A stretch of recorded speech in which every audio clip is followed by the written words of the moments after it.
So, Motor Trend just dropped their dyno numbers for the 2020 Corvette C8, and they are staggering. But I feel a serious question we have to ask is if they are real. After reading the article, I have some serious concerns with the numbers that they have come up with. Now, I'm not at all saying Motor Trend gave false data, and in fact, they have clear as day data to back up what they've found.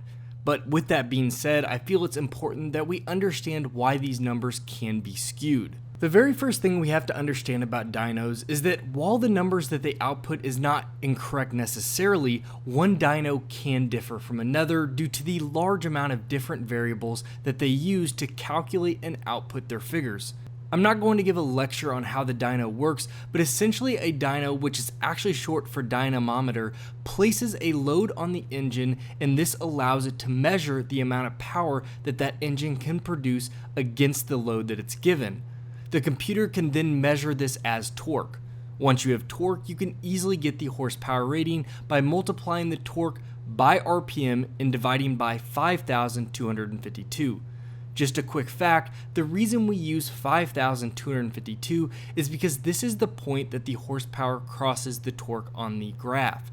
This all comes from the understanding the mathematical equations for torque calculation. So while the numbers for calculating are black and white, the way that we arrive at them is not. Even slight adjustments can heavily affect the output numbers that we get from these machines. So first, let's take a step back and talk about the power Chevrolet has promised us with the 2020 Corvette C8. Through their SAE certification, or Society of Automotive Engineers, that took place on April 9th of this year, the Corvette was giving a rating of 495 horsepower over 470 pound-feet of torque. If I had to guess, this figure is actually most likely low. Chevrolet engineers have been heavily prodded as to why they didn't get 500 horsepower out of their all-new LT2 engine, and why it only made an extra 35 horsepower over the base C7 engine. The engineers have pushed back, saying that the process for being certified by the SAE is very rigorous, and I would agree. Just to give you a bit of reference, the dyno pulls that Motor Trend were doing were from idle straight to redline. The SAE is a completely different process. They slowly increase the RPM, allowing it to stabilize, then proceeding to further it in the test. This is much more stressful on the car, and it ramps up the heat in a much higher fashion, which is different from a typical dyno pull. And as we already know, engines produce much better performance numbers when they are cooler. Heat soak is a real variable, and my guess is that has aided in bringing down the true performance figures out of the LT2 engine. But does this mean the 650 horsepower at the crank figures that Motor Trend is seeing is correct? My honest guess is no. Now, before I get completely killed by angry comments, let me say this. I love the Corvette C8. I love it so much that I'm actually going to buy one. But at the end of the day, I do have to be a realist. This car is extremely capable, but to me the numbers just don't quite add up. Motor Trend ran the car 6 separate times in different gears to try and get the closest 1-to-1 gearing, and they all came back much higher than expected. The first run they received 558 horsepower over 515 pound-feet of torque. To calculate your crank, you usually just add a rough estimate of around 15%, and you get that, which is added to the dyno numbers. You do this because crank horsepower is always higher as you lose some power through the drivetrain loss. But Motor Trend did make a mistake here. They used 15% addition to get their 656 horsepower at the crank figure. In this case, Chevrolet's engineers have already said that due to the dual clutch and other factors, the drivetrain loss is not 15%. We don't have the exact figures just yet, but many people suspect it's closer to 8 or 9%. That drops the crank numbers significantly. In addition to that, my honest belief is that the dyno was set up in a way that gave a more favorable numbers to the Corvette C8. As I referenced earlier, dyno numbers are subjective. Just a few adjustments and you get different output numbers. Motor Trend could have easily been unaware of a certain setup issue, and this is how they came upon these questionably high numbers. Regardless, the mid 600 horsepower at the crank numbers they pulled off just don't fully jive.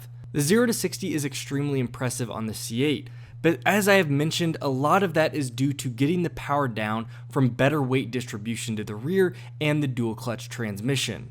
Where I really see the issue is the quarter mile time of 11.1 seconds. Again, very impressive, but if a car was making 650 horsepower at the crank, I feel like that would be a sub 11-second car.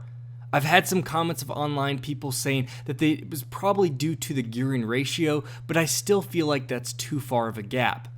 One thing I do want to add is that I highly doubt that this Corvette has been tweaked for better performance. Chevrolet would be forever hounded by giving out a test car that does not meet the same specs as what the future buyers would get. There are too many chances for that to become a nightmare for the company, so I don't really believe that's something that we need to consider in this situation. Adding on to that, I do believe Chevrolet uses the SAE to help underrate their engine just a bit.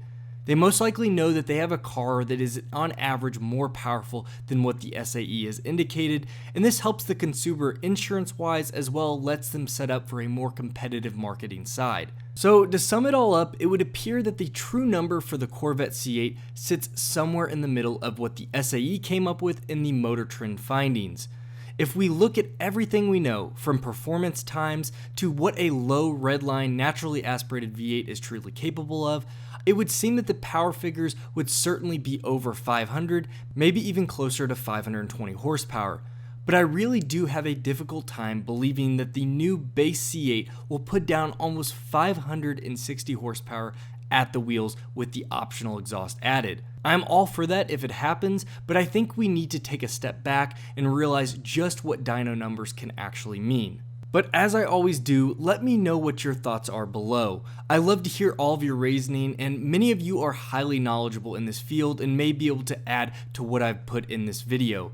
I will make sure to add a link in the description for this article from Motor Trend if you want to check it out. If you did enjoy today's video and you want to support me, think about hitting that thumbs up button, it's greatly appreciated.